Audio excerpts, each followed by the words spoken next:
सर्वेभ्यो नमो नमः। अद्य अहं भवतां समक्षे संज्ञाप्रकरणस्य द्वितीयकक्षायां पाठयामि।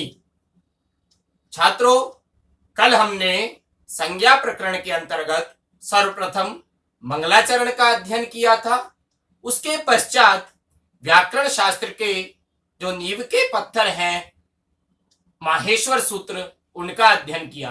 उसके पश्चात हलंत्यम जो सूत्र है उसका अध्ययन भी किया था। उसके बाद लोप संज्ञा विधायक सूत्र अदर्शनम लोपः, और जिसकी लोप संज्ञा हो जाती है उसका लोप करने वाले सूत्र तस्य लोप का भी अध्ययन किया था। अब हम आगामी कुछ सूत्रों का अध्ययन करेंगे। जिन छात्रों के पास पुस्तक नहीं है वो पीडीएफ लघु सिद्धांत कौमुदी की डाउनलोड करके भी अध्ययन कर सकते हैं। छात्रों, अब सूत्र आता है आदिरंत्येन सहिता। सूत्र का एक बार और अनुवाचन करेंगे मेरे साथ। आदिरंत्येन सहिता, सूत्र का नाम है आदिरंत्येन सहिता। अंत्ये नेता सहित आदिर्मध्यगानां स्वस्य च संज्ञा स्यात् यथा नीति ए ई उ वर्णानां संज्ञा एवमच हल अनित्यादयः। सूत्र की वृत्ति देखिए छात्रों। अंत्ये नेता सहित, अंतिम जो इत वर्ण है, अंतिम जो इत संज्ञक वर्ण है, उसके साथ साथ आदि जो प्रारंभिक वर्ण है, मध्य के भी जो वर्ण हैं, उनकी सबकी प्रत्याहार संज्ञा होती है। वस्तुतः आदिरंत्येन सहित जो सूत्र है यह प्रत्याहार संज्ञा विधायक सूत्र है। आदिरंत्येन सहित सूत्र प्रत्याहार संज्ञा को करने वाला है। वस्तुतः यह प्रश्न प्रतियोगी परीक्षाओं में बहुत ज्यादा पूछा जाता है कि प्रत्याहार संज्ञा विधायक सूत्र का अस्ति। तो प्रत्याहार संज्ञा को करने वाला सूत्र आदिरंत्येन सहिता है। ये किस किस की प्रत्याहार संज्ञा करता है? अंतिम इत वर्ण के साथ प्रारंभिक वर्ण आदि वर्ण, मध्य के वर्णों की प्रत्याहार संज्ञा करता है। उदाहरण के लिए वृत्ति को देखिए।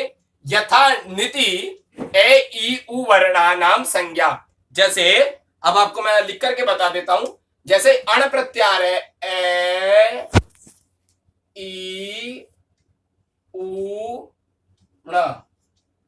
सूत्र में सबसे पहली बात कही अंतिम इत के साथ, अंतिम इत यहां अकार है, उसके साथ साथ आदि वर्ण अकार है, और मध्य के जो ई और उ जो वर्ण है इन सब की संज्ञा आदिरंत्येन सहिता सूत्र के द्वारा प्रत्याहार विधायक संज्ञा की जाती है।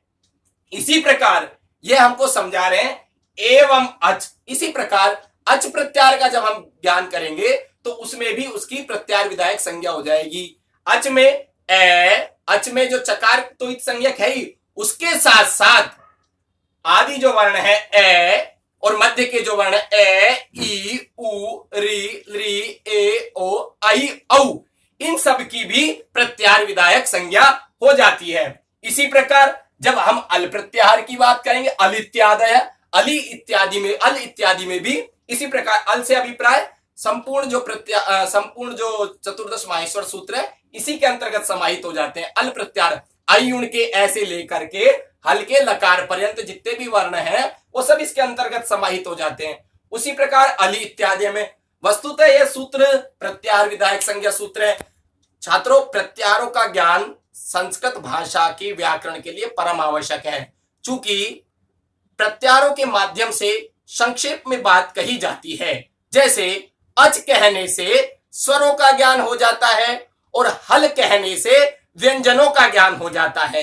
अण कहने से ए ई उ का ज्ञान हो जाता है, और जैसे इन्होंने कहा ना एवं अच कहने से स्वरों का ज्ञान हो गया, अल कहने से जितने भी वर्ण हैं सबका ज्ञान हो जाता है। यह सूत्र अत्यंत महत्वपूर्ण सूत्र है। यह प्रत्याहार बनाने वाला सूत्र है। प्रत्याहार का अर्थ है संक्षेप में कथन। ए ई उ ण आदि 14 सूत्रों से प्रत्याहार बनाए जाते हैं। व्याकरण में इन प्रत्याहारों का बहुत अधिक उपयोग होता है। अतः प्रत्याहार बनाने का ढंग ठीक ढंग से समझ लेना चाहिए। प्रत्याहार में इसी प्रकार प्रत्याहार बनाने के लिए जो सूत्र है वो ये है, जो प्रत्याहार बनाना हो उसके लिए प्रथम अक्षर, जैसे हम अण प्रत्याहार बना रहे हैं तो प्रथम अक्षर ए को लिया जाता है, और अक्षर सूत्रों में जाओ और उसके लिए प्रथम अक्षर सूत्रों में जाओ उसे ढूंढना चाहिए। अंतिम अक्षर सूत्रों के अंतिम अक्षरों में ढूंढना चाहिए। जैसे अंतिम अक्षर अण प्रत्याहार है तो अण को ढूंढ के आकार को ढूंढ लीजिए, और सूत्र में के अंत में जो इत संज्ञक है नकार को ढूंढ लीजिए, अण प्रत्याहार बन जाएगा। इत संज्ञक वर्ण की गणना नहीं होती है वर्णों में, उसको इत संज्ञा होकर के लोप कर दिया जाता है। गणना ए, ई और उ की होती है। ये प्रत्याहार बनाने के नियम आगामी जो सूत्र आएंगे उनमें सारणी के माध्यम से आपको विशिष्ट जानकारी प्रत्याहारों की दे दी जाएगी। एक और बात छात्रों जो अत्यंत महत्वपूर्ण है, प्रतियोगी परीक्षाओं में जो पूछी जाती रही है, जब आप वेद भूषण और विभूषण करके शास्त्रीय कक्षाओं में जाओगे और वहां पर जाकर के जब आप पूर्व परीक्षा दोगे, प्रवेश परीक्षा, वहां एक प्रश्न और पूछा जाता है कि प्रत्याहार कितने होते हैं। अब चूंकि हम लघु सिद्धांत कौमुदी का अध्ययन करते हैं तो लघु सिद्धांत कौमुदी के अनुसार प्रत्याहारों की संख्या 42 है। लघु सिद्धांत कौमुदी के अनुसार छात्रों प्रत्याहारों की संख्या 42 है। अब आगामी सूत्र पर हम चलते हैं। यह सूत्र क्या करता है, उसकी क्या विशेषता है। यह सूत्र छात्रों ह्रस्व, दीर्घ और प्लुत संज्ञा को करने वाला है। चूंकि हम यहाँ संज्ञा प्रकरण का अध्ययन कर रहे हैं, सभी सूत्रों में यहाँ संज्ञा ही होगी, प्राय सभी सूत्र संज्ञा को करने वाले हैं। अगला सूत्र ध्यान से देखिए, सूत्र है उकालोज ह्रस्व दीर्घ प्लुतः। उकालोज ह्रस्व दीर्घ प्लुतः, यहां बीच में संधि हो रही है, अच, यहां अच है, ये अच। उकार का तो ग्रहण कर लिया गया है काल की गणना के लिए, काल की गणना के बोधक के लिए उकार का यहां ग्रहण किया गया है। यहां छात्रों विशिष्ट बात है, 3 प्रकार के उ या इन्होंने वृत्ति में लिए हैं। ये उच्चारण से ही आपको पता लग जाएगा। उश्च, ऊश्च, ऊश्च, वह वाम काला इव कालो यस्य सोच क्रमाद ह्रस्व दीर्घ प्लुत संज्ञा स्यात् स प्रत्येकम उदात्तादि भेदेन त्रिधा। अब यहाँ जो उकाल है, ये उकार का ग्रहण किया गया है, ये काल का बोध कराता है हमें। उश्च ये एक मात्रा है, उश्च में एक मात्रा है। ऊश्च ये जो इसमें 2 मात्राएं हैं, और ऊश्च इसमें 3 मात्राएं। ये ह्रस्व का बोधक है, ये दीर्घ का बोधक है, और ये प्लुत का बोधक है। ये जो अचो की ह्रस्व दीर्घ प्लुत क्रमशः इनसे संज्ञाएं होती हैं। अचो की क्रमशः ह्रस्व दीर्घ और प्लुत संज्ञा को करने वाला सूत्र है। अब यहां पर एक विशिष्ट बात यह है कि ह्रस्व दीर्घ प्लुत संज्ञा किन किन की होती है, ये इन्होंने उकार के माध्यम से हमको बता दिया। एक मात्रिक उ है, द्विमात्रिक और त्रिमात्रिक है। एक मात्रिक से अभिप्राय ह्रस्व से, दीर्घ और प्लुत से है। अब ये अगली बात जो कह रहे हैं, स प्रत्येकम उदात्तादि भेदेन त्रिधा। ये उदात्त आदि भेद से 3 प्रकार के होते हैं। कैसे होते हैं, आगे का सूत्र खड़ा हुआ था उच्चेरुदात्तः, अगला सूत्र था उच्चेरुदात्त। जो उच्चेरुदात्त सूत्र क्या कहता है छात्रों, उच्चेरुदात्त कहता है कंठ तालु।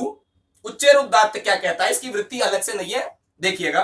कंठ तालु आदि स्थानों के ऊपरी भाग से जिस स्वर की उत्पत्ति होती है उसको उदात्त कहते हैं।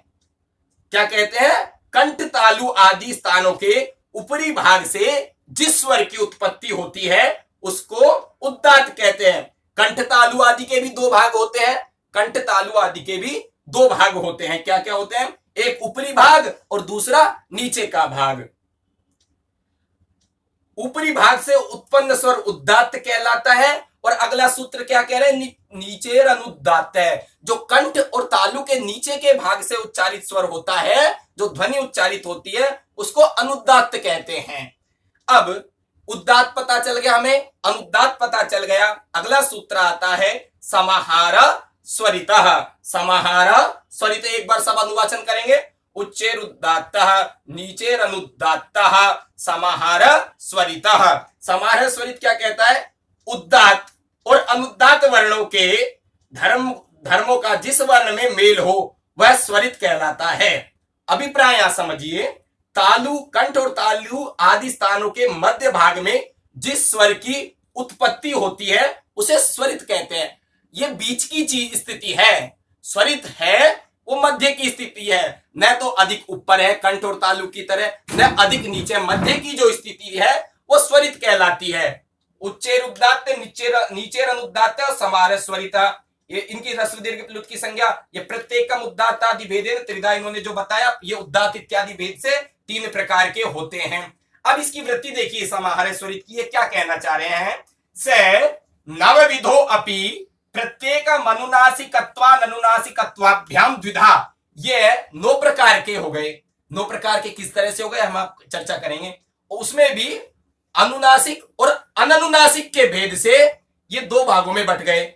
उदाहरण के लिए देखिए, हमने सबसे पहले की ह्रस्व दीर्घ प्लुत संज्ञा। अब ह्रस्व उदात्त हो गया, ह्रस्व अनुदात्त हो गया, ह्रस्व स्वरित हो गया।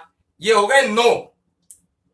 ह्रस्व उदात्त, ह्रस्व अनुदात्त और ह्रस्व स्वरित। दीर्घ उदात्त, दीर्घ अनुदात्त, दीर्घ स्वरित, प्लुत उदात्त, प्लुत अनुदात्त और प्लुत स्वरित। अब यहां देखिए, ह्रस्व उदात्त अनुनासिक, ह्रस्व उदात्त अननुनासिक, दीर्घ उदात्त अनुनासिक, दीर्घ अनुदात्त अनुनासिक,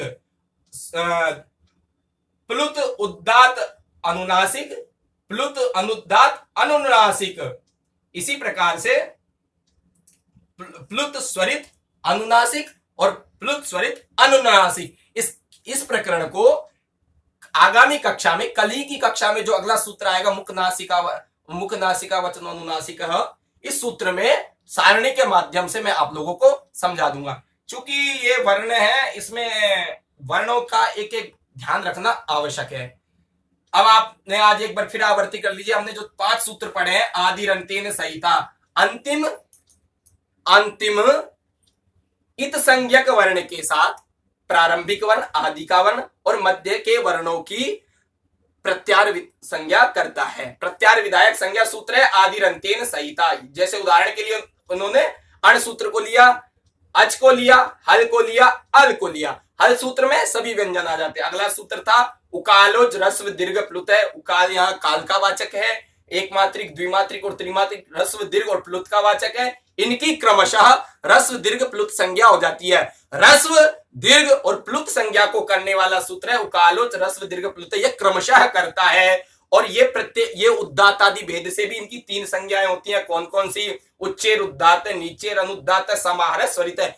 उदात्त अनुदात्त स्वरित का प्रकरण छात्रों जब आप वेदाध्ययन करोगे तो वहां भी आपको विशिष्ट रूप में देखने को मिलता है। इसलिए इनका व्याकरण में तो बड़ी पारदर्शिता और सूक्ष्म अध्ययन के साथ इसको निष्पादन किया है। उदात्त बताया, जो कंठ और तालु के जो ऊपरी भाग से जो ध्वनि निकलती है उसको उदात्त कहते हैं। कंठ तालु के जो नीचे के भाग से ध्वनि निकलती है उसको अनुदात्त कहते हैं। और जो मध्य की स्थिति रहती है उसको स्वरित कहते हैं। आगे इन्होंने बताया ये अनुनासिक और अननुनासिक के भेद से भी 2 प्रकार के इन्होंने इनको विभाजन किया है। इसका हम कल सारणी के माध्यम से जो आगामी सूत्र मुख नासिका वचन और अनुनासिका सूत्र के माध्यम से सारणी के रूप में विशिष्ट अध्ययन करेंगे। सभी छात्र जो अब तक का पढ़ाया हुआ है उसका अनुवाचन करें और लघु सिद्धांत कौमुदी की PDF अपने मोबाइल में डाउनलोड करें। धन्यवाद। नमो नमः।